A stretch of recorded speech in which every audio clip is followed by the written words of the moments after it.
All right, Khan, Shalom, Shalom, Israel, Shalom to the Torah tribes of Yashala, giving the chorus, all honor, glory, and praise unto the Most High God, Yahweh, in the name of Zon Beyond Son, Hamashiach Yahweh Shah. All right, it's Brother Yashala coming back to y'all with yet another video through the Spirit by Yahweh Shah. I'm gonna just go through this, these quick precepts through the Spirit, because within the book of Proverbs, we know that there is some prophecy actually in Proverbs, even though it is labeled as a book of wisdom. We know that prophecy also is in it as well. And so this is actually one of the prophecies, really, because we know that according to, let's go real quick to Second Timothy, Second Timothy, the third chapter, Salaki, and Second Timothy 3:1, it says, "This know also that in the last days perilous times shall come."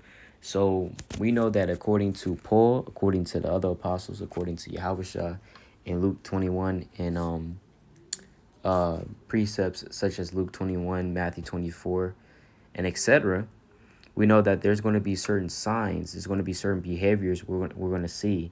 It's going to tell us what time we're living in. It's going to be behaviors in people in the world. They're going to act a certain way. They're going to do certain things. And by this, we can tell we're in the last days, okay? Because the Lord always gives us signs. But let's go to Proverbs 30 and verse 11. It says, "There's a generation that curseth their father and doth not bless their mother." So there's a generation in the earth that's cursing their father, not blessing their mother. And we can, break this down on the spiritual level, but I'm really looking at this on a physical, right? As of right now, it says that curseth their father and doth not bless their mother, right? And I mean, that generation is now. You have crime at an all-time high. Children are disobedient to their parents. That's literally one of the signs, right? Let's go to 2 Timothy 3 and verse number 2. "For men shall be lovers of their own selves." So men are going to be obsessed with themselves. You go to certain men profiles and you have, just as you have women models, you have men models.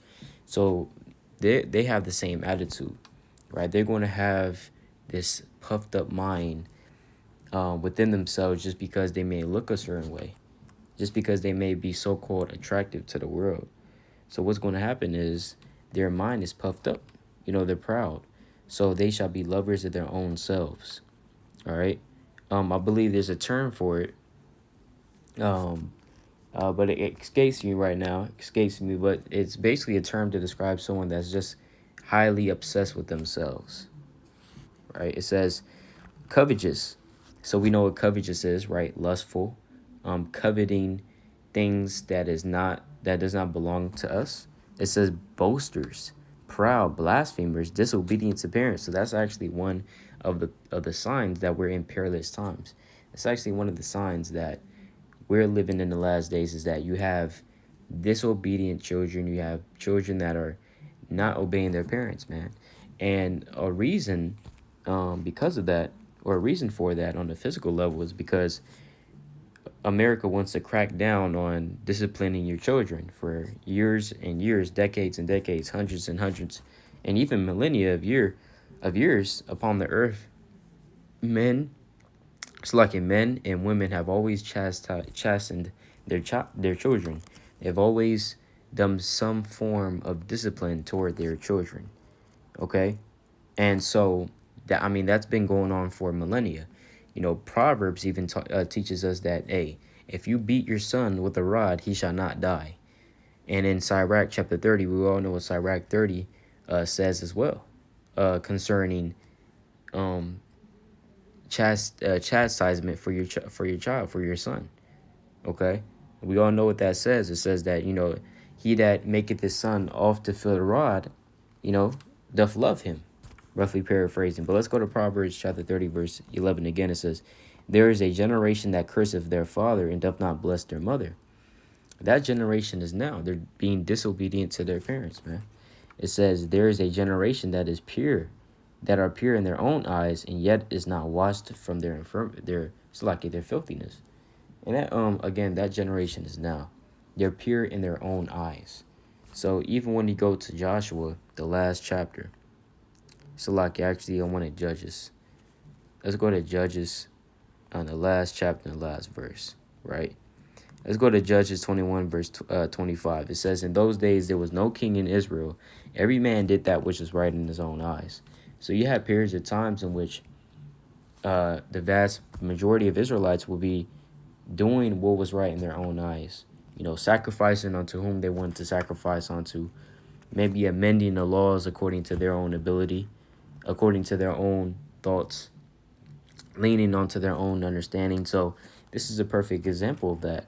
We see this in Judges, the 21st chapter. So how much more now? You have every man in this world doing that which is right in his own eyes. Especially in this the land of the free, as they say, the land of liberty, called America. Babylon the Great. It's, do as thy will, spirit. Do as thy will, come as you are, type thing. And so you have a lot of people who are just right in their own eyes. Even in the book of Proverbs, it teaches the fact that there's a way that seemeth right unto a man, but the end thereof are the ways of death. Let's go to Proverbs 14 and verse 12. It says, there is a man, there is a way which seemeth right unto a man, but the end thereof are the ways of death. So there is a way which someone may perceive that is right, that is righteous, that is the correct way to go down, the correct path to take. However, the Bible teaches that you may be fully convinced in your mind that this is the right way. However, that just because you're convinced in your mind does not mean that that's actually the true way that you should be going down. So that's what a lot of people are doing nowadays. They're creating their own righteousness, establishing their own righteousness, as Paul even says, because they don't know the righteousness of the Most High. All right, they want to create their own righteousness, serve the God of their own belly.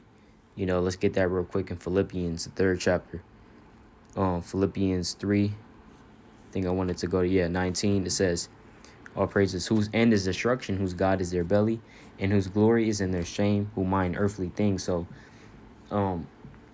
people who want to just be right in their own eyes, they are, their glory is in shame, and their God is in their belly. All right, meaning they serve their mind. Your belly is your mind in this verse right here. Okay. Well, let's go to Proverbs 30 and verse 12 again. There is a generation that are pure in their own eyes, and yet is not washed from their filthiness. Yeah, so that generation is now. You have a lot of men, a lot of women that are right in their own eyes, and they're still filthy, within their mind, their spirit. The Lord said in Ecclesiastes 9 and 8, he said, look, let thy garments be always white, and let thy head like no ointment. If your garment is always white, hey, guess what? It's clean. So that's what it's talking about, that we have to have a clean spirit. Let's go back to this. Proverbs chapter 30 and verse 13. There is a generation, oh, how lofty are their eyes, and their eyelids are lifted up. This is a generation. It's like there's a generation whose teeth are as swords, and their jaw teeth as knives, to devour the poor from off the earth, and the needy from among men. So yeah, that generation is now as well. You have all these things happening that we're reading about in Proverbs, the 30th chapter, right? With the lofty eyes. Even in Isaiah 3 in verse 16 on down, the Lord gets on the daughters of Zion because they are haughty, and they walk with stretched forth necks and wanton eyes. So you have a lot of men, a lot of women out here that have lofty eyes. The eyelids are lifted up, and guess what? Even in Proverbs chapter 73, talks about the wicked. Talks about the wicked and how the pride compasses them about as a chain. So yeah, you have a lot of proud people in the last days. And so like you're just going back to that and linking this up with 2 Timothy 3. And let's go to verse 2 again. It says, for men shall be lovers of their own selves, covetous, boasters, proud. Yeah, if you're a boaster, you're boasting in your riches. You're boasting in how many women you might have, or a woman might boast about how many men, she's been with, and this and third. If you're boasting in these vain things, then guess what? You're vain according to the Most High. It says boasters, proud, blasphemers, disobedient to parents, unthankful, unholy. And that's just the result of the lack of faith, and also the absence absence of, um, like I said, faith and diligence. Okay, in the absence of, fearing of the Most High. Okay, but like I said, it says what? There is a generation whose teeth are as swords and their jaw teeth as knives, to devour the poor from off the earth and the needy from among men. And you always read this account in the Bible that, um, that the Lord is dealing with the poor.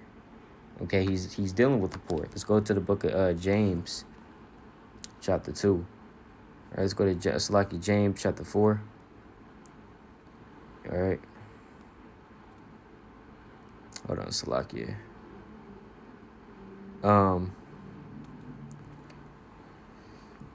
James, I gotta find this real quick. Right, James 5 and verse number. Let's see here.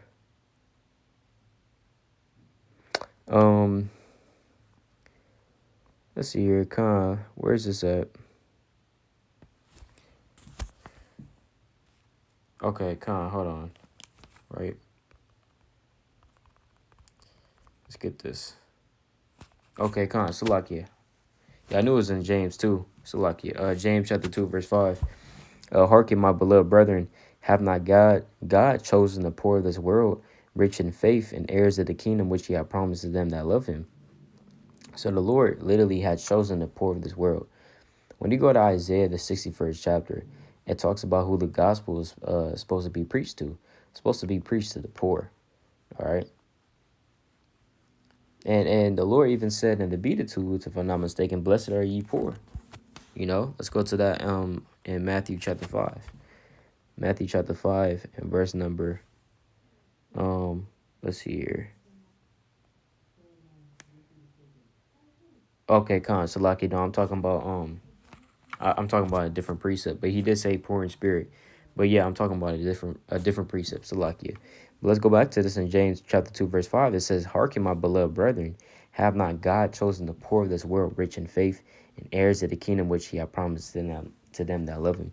So the Lord is dealing with the poor all the time. You go to Exodus chapter 22. You go to Exodus 22, verse 22. It says what?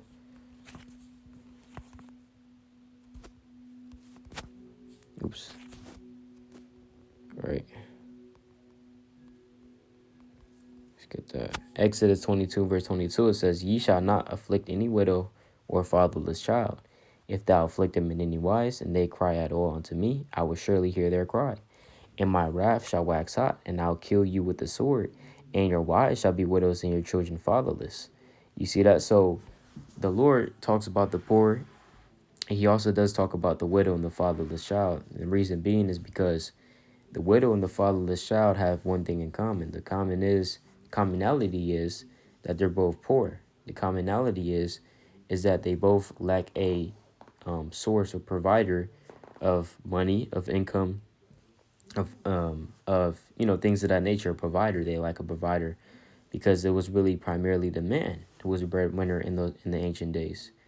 Or even the bread maker. If you have ears to hear, will literally be making bread. And stuff like that. So, we see how the poor and the widow are always associated with the poor because they are poor. They lack income. Okay, so going back to this in Proverbs chapter 30 and verse 14, it says there's a generation whose teeth are as swords. So the Lord always talks about how our people are oppressing the poor, man. We're oppressing each other. But we're supposed to be poor. We're supposed to be working together, but we oppress each other. It says, whose teeth are as swords and their jaw teeth as knives, to devour the poor off the earth and the needy from among men. And partially, this is our people.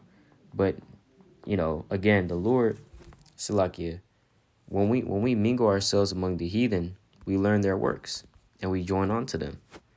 Let's go to Psalm chapter 106 and verse 35. But we're mingled among the heathen and learn their works. So our people are mingled among the heathen. So what starts to happen is we start to learn their works. We start to do the things that they do.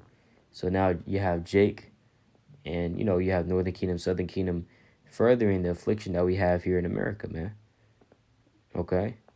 oppressing the poor, maybe even joining the government, you know, and just literally forsaking all manner of, you know, well, I should say, all manner of godliness, right? And helping Esau institute these unjust laws, these unrighteous decrees, as Isaiah 10 and verse 1 on down says, right? It says, again, but we're mingled among the heathen and learn their works. The Lord said, break their teeth, I'm going to get that precept real quick. The Lord's going to break the teeth of the wicked. What is the teeth going into? Right, their strength. Okay. Let's get this real quick. This is Psalm chapter 58, verse 6. It says, break their teeth, O God, and their mouth. Break out the great teeth of the young lions, O Lord. So the strength that a young lion especially has is his teeth. Any lion for real. Although they're strong on the outside and they're heavy, they use their teeth as a form of strength where they latch on to you with that jaw of, how, God knows how many pounds of force. But this teeth is symbolic of and metaphorically talking about their strength. So when the Lord talks about, it says, break their teeth, O God, in their mouth, break out the great teeth of the young lions, O Lord. Hey, guess what? David, through the Spirit, is talking about the wicked. Break their strength, break them down, because they're oppressing the poor. They're oppressing us, right? They're oppressing God's chosen people, right? Whether these people that's oppressing us are people or not. David prayed unto the Most High and say, hey, break their teeth, break their strength, break them down, make them weak, which is what he's going to do. So with that, all praises to Yahweh. Bahashim Mashiach Yahweh Shalom, willing to edifying through the Spirit. Brother Yasha Allah, Kwam Yasha Allah, Shalom.